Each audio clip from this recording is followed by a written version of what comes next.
Kita sudah menerima Injil tentang keselamatan yang menyelamatkan kita. Dalam Efesus pasal 1 ayat 13 itu Injil tentang keselamatan. Itu menyelamatkan kita, membenarkan kita lewat pengampunan Tuhan oleh kuasa darah. Itu Injil tentang keselamatan. Tetapi kita tidak berhenti pada Injil tentang keselamatan. Kita melangkah pada hari-hari ini, hari-hari yang sudah kita lewati, di mana pengajaran mempelai, pengajaran tabernakel diilhamkan. Bukan hanya diilhamkan, tetapi saudara-saudaraku dinikmati, dimanfaatkan. Kalau kita jujur mengaku, kita sudah menikmati, kita sudah memanfaatkan Injil tentang kemuliaan Kristus yang adalah wujudnya Allah. Dalam 2 Korintus pasal 4, saudara-saudaraku, di mana Kristus dikemukakan, Kristus diajukan, diutamakan. Bukan diri kami, tetapi Kristus yang diutamakan. Sementara kita menempatkan diri satu dengan yang lain sebagai hamba. Rasul Paulus dalam ayat yang kelima 2 Korintus 4 ayat yang kelima mengatakan, kami adalah hambamu. Jadi setiap pribadi dalam pengajaran ini menempatkan diri satu dengan yang lain untuk saling melayani. Sebagai anggota tubuh saling tolong menolong, saling melayani. Berusaha untuk bisa melayani sesama. Itu terang Injil tentang kemuliaan Kristus, di mana gereja Tuhan berusaha saling melayani. Di sana Kristus dipermuliakan, di mana kita anggota gereja Tuhan, anggota tubuh Kristus, berebutan untuk dilayani. Di sana nama Tuhan dipermalukan. Sebab itu saudara-saudaraku, biar kita dalam Injil tentang kemuliaan Kristus, di mana kita saling melayani. Saudara-saudaraku, Injil itu bukan hanya menyelamatkan kita, tetapi Injil itu ditaruh oleh Tuhan di dalam kita. Dalam 2 Korintus 4 ayat yang ke-7, ayat 5, 6, 7 dan selanjutnya, Injil itu ditaruh di dalam hati kita untuk bercahaya, untuk bersinar. Dan sinar itu punya kekuatan. Sinar itu punya kekuatan untuk membuat kita dibanting, diapakan pun tidak akan hancur, tetapi tetap memuliakan Tuhan. Dan kita berani berkata-kata. Ini Injil tentang kemuliaan Kristus. Saya rasa kita perlu baca dulu itu, saudaraku, supaya kita semakin diteguhkan oleh Tuhan. 2 Korintus pasal yang keempat. 2 Korintus pasal yang keempat, mulai seluruhnya, saudaraku, pasal yang keempat itu kita melihat bagaimana Injil ini begitu kuat. Ayat yang keempat kita melihat disebutkan Injil tentang kemuliaan Kristus. Ayat 4. Yaitu orang-orang yang tidak percaya, yang pikirannya telah dibutakan oleh ilah zaman ini, sehingga mereka tidak melihat cahaya Injil tentang kemuliaan Kristus. Tentang Injil, tidak melihat cahaya Injil tentang kemuliaan Kristus. Ini Injil yang diberitakan, dikatakan itu pada akhir zaman, di mana ilah pada akhir zaman merajalela. Ilah akhir zaman, saudara-saudaraku, ilah akhir zaman itu bicara tentang kekerasan hati. Ilah akhir zaman itu kekerasan hati. Semakin hari hati manusia semakin keras. Dalam sejarah bangsa Israel, saudara-saudaraku, kita lihat satu waktu bangsa Israel jatuh dalam penyembahan berhala yang kita kenal dengan membuat lembu emas yang kemudian mereka sembah, seekor anak lembu emas yang mereka sembah di padang belantara. Tapi waktu Tuhan datang dan melihat, Tuhan tidak bicara tentang lembu emas itu, tetapi Tuhan bicara bangsa ini bangsa yang keras tengkok, bangsa ini bangsa yang keras hati. Itu Tuhan bicara. Tuhan tidak bicara tentang emasnya itu, Tuhan bicara tentang kekerasan hati. Itu ilah yang ada pada bangsa Israel, saudara-saudaraku. Dan kita lihat ilah itu tidak berhenti di situ. Di zaman Raja Salomo, saudara-saudaraku, di zaman Raja Salomo terjadi pemberontakan di Israel, dan orang Israel tidak membuat satu lembu emas, tetapi membuat 2 lembu emas. Mereka membuat 2 lembu emas, 2 kali lipat. Jadi kekerasan hati, saudara-saudaraku, kalau kita tidak lekas hati-hati sekarang ini untuk bawa kepada Tuhan agar dikerjakan dan dirubah oleh Tuhan, hati manusia semakin hari semakin keras. 2 kali 2 lembu emas dibuat di tanah Kanaan. Sudah zaman kerajaan. Sebab itu saudara-saudara, kita perhatikan di sini supaya mata kita ini senantiasa bisa memandang pada pekerjaan Injil Tuhan yang dikaruniakan oleh Tuhan, terutama kepada kita bangsa kafir yang tidak mendapat bagian dalam perjanjian Taurat itu. Biar kita menerima Injil itu, supaya kita nampak cahaya Injil tentang kemuliaan Kristus yang adalah wujud Allah. Ayat 5 kita lihat. Sebab bukan diri kami yang kami beritakan, tetapi Yesus Kristus sebagai Tuhan dan diri kami sebagai hamba-Mu karena kehendak Yesus. Iya, jadi ini saya dalam pemberitaan ini memang kita di sana mendapat kesempatan untuk praktik dengan Injil tentang kemuliaan Kristus, mengutamakan Kristus, dan kemudian kita ini belajar saling melayani. Dalam PPI nanti kita semakin jelas, apalagi hari ini kita membaca ayat ini, kita akan menjadi semakin jelas. Di dalam PPI yang lalu, dalam seminar-seminar yang lalu, mungkin kita komplain, mungkin kita nuntut, kita kurang dilayani, kurang memuaskan, kita bersungut-sungut. Tetapi dengan cahaya Injil tentang kemuliaan Kristus ini, mari kita mengoreksi diri kita. Bukan bagaimana kita kurang dilayani, tetapi masing-masing kita memikirkan bagaimana kekurangan pelayanan kita kepada yang lain. Kalau itu nanti kita lakukan, saudara-saudaraku, Kristus dipermuliakan.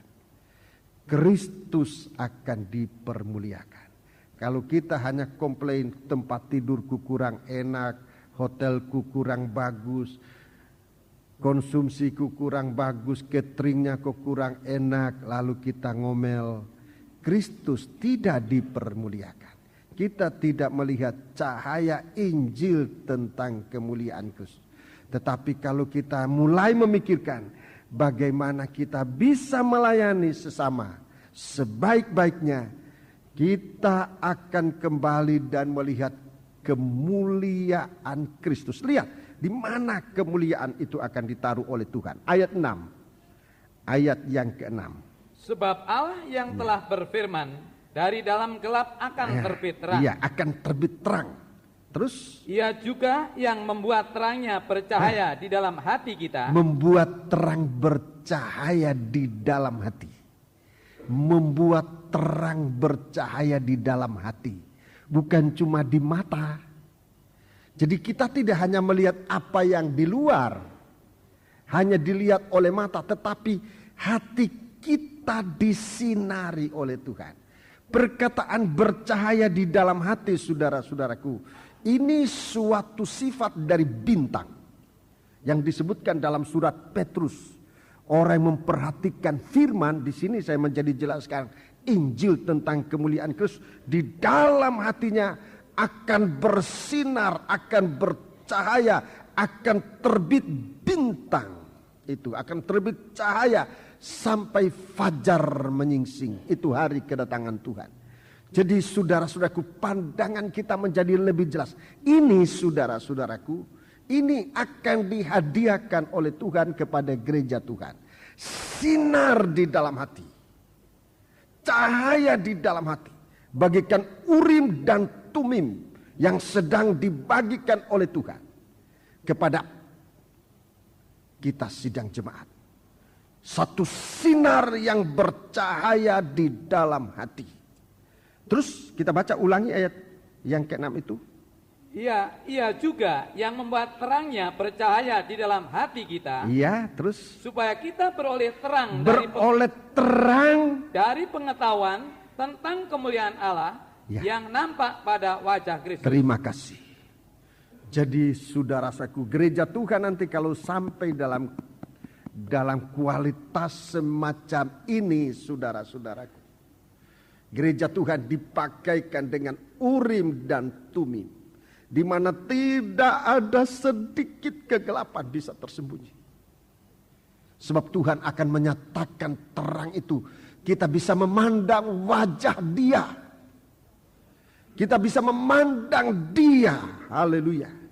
Kita bisa memandang satu dengan yang lain dan tanpa satu halangan, tanpa satu rintangan. Sebab ada terang yang ada di dalam hati yang menyoroti setiap keadaan.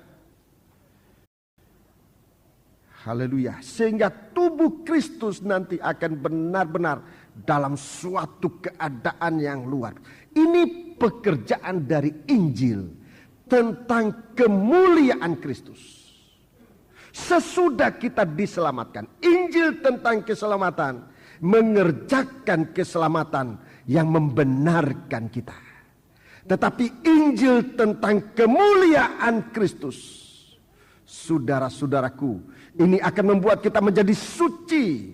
Itu akan membuat kita dalam kemuliaan, dalam terang yang tidak bisa ditutup. Saudara-saudaraku, ini ayat ini saudara-saudaraku lebih direnungkan, lebih saudara akan melihat bagaimana Tuhan sangat berkemurahan kepada gereja Tuhan. Gereja Tuhan sedang disiapkan. Gereja Tuhan sedang disiapkan untuk ditampilkan di hadapan Dia tanpa cacat dan celah. Dia bersinar, Dia bercahaya, cahaya yang bersinar mulai dari dalam hati. Cahaya Injil tentang kemuliaan Kristus. Ayat 7. Kita lihat dalam ayat 7. Tetapi harta ini kami punyai dalam bejana tanah liat. Iya, harta ini kami punyai dalam bejana tanah liat. Masih dalam tubuh kita ini, saudaraku. Tubuh kita ini masih tubuh yang ditandai dengan kekurangan. Begitu besar kemurahan Tuhan. Harta ini kita punyai dalam bejana tanah liat. Terus? Supaya nyata bahwa kekuatan yang melimpah-limpah itu berasal dari Allah, bukan dari diri kami. Ayat 8. Dalam segala hal kami ditindas, namun tidak terjepit. Terus. Kami habis akal, namun tidak putus asa. Kami dianiaya, namun tidak ditinggalkan sendirian. Kami diempaskan, namun tidak binasa. Kami senantiasa membawa kematian Yesus di dalam tubuh kami, supaya kehidupan Yesus juga menjadi nyata di dalam tubuh kami. Sebab kami yang masih hidup ini terus-menerus diserahkan kepada maut karena Yesus, supaya juga hidup Yesus menjadi nyata di dalam tubuh kami yang fana ini. Maka demikianlah maut giat di dalam diri kami dan hidup giat di dalam kami. Iya, terima kasih. Jadi kita melihat di sini bagaimana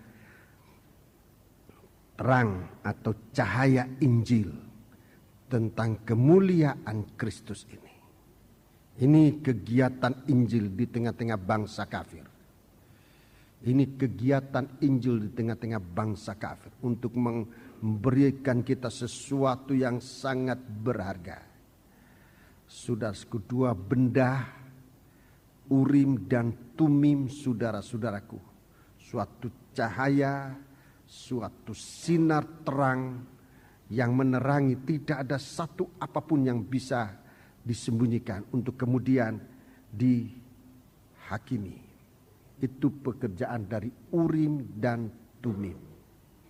Dan kalau sekarang oleh pekerjaan firman, Tuhan menyatakan dosa kita.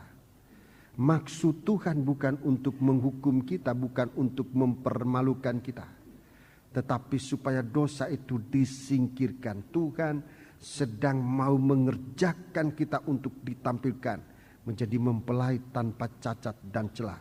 Dalam pasal 5 dari 2 Korintus ini kita ditampilkan bagaikan suatu kejadian baru, suatu kelahiran baru.